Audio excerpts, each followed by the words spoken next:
Wow, that was immersive. Yeah. I love how it just grows. Like it starts out with that piano, which I love a good like, sort of jazzy blues piano like that. But I love how it just slowly grows where you almost don't even notice it. But as new things come in until eventually it's like a full orchestration, it's got strings and all this sort of stuff and it just gets so full sounding. Yeah, I It's was, awesome. when we were listening through, I was like, oh, there's a flute. Oh, there's some strings. Oh, here we go. Yeah. And honestly, I need to listen to this entire album. I only listened to the first few songs off of it the yesterday, looking for something to play. And honestly, this first one just stood out to me. I was like, man, this, the way that this grows, it's such a good tune. And Yeah, it's just super, super bluesy, super soulful. And I just really like it. I, when this first started up, I'm kind of on the fence about their voice, but I think it's gonna grow on me. I think with the Yeah, I think it's one of them that, and I've talked about this with some other artists too, where it's just different enough that you're kind of like, do I like it? Do I not?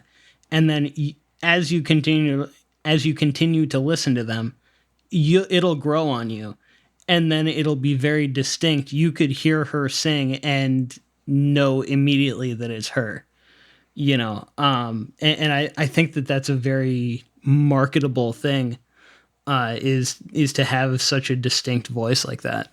yeah, I mean, nowadays it's anyone can have a guitar that sounds like Van Halen's, or even 2 minutes later you can have it sound like Elvis's. It's Hmm. with pedals and the synth that's available and everything.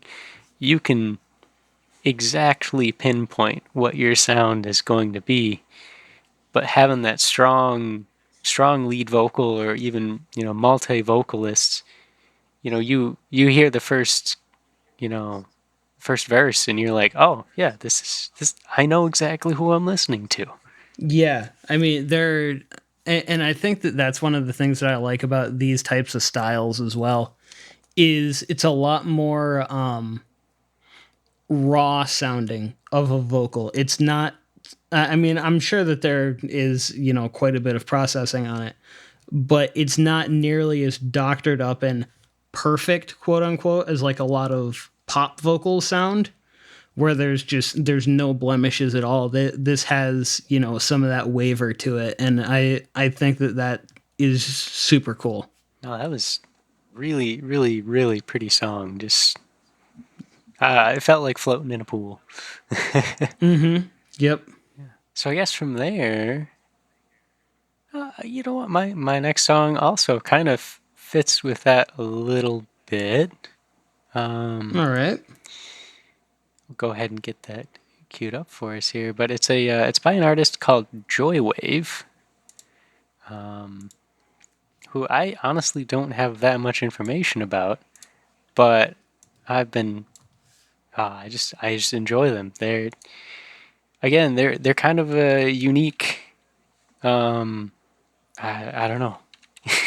that I haven't gotten the chance to listen to them a whole lot yet, but they have been popping up on my radar with some other artists that I've been listening to. So I'm looking forward to this. Yeah. So this is their song "Traveling at the Speed of Light."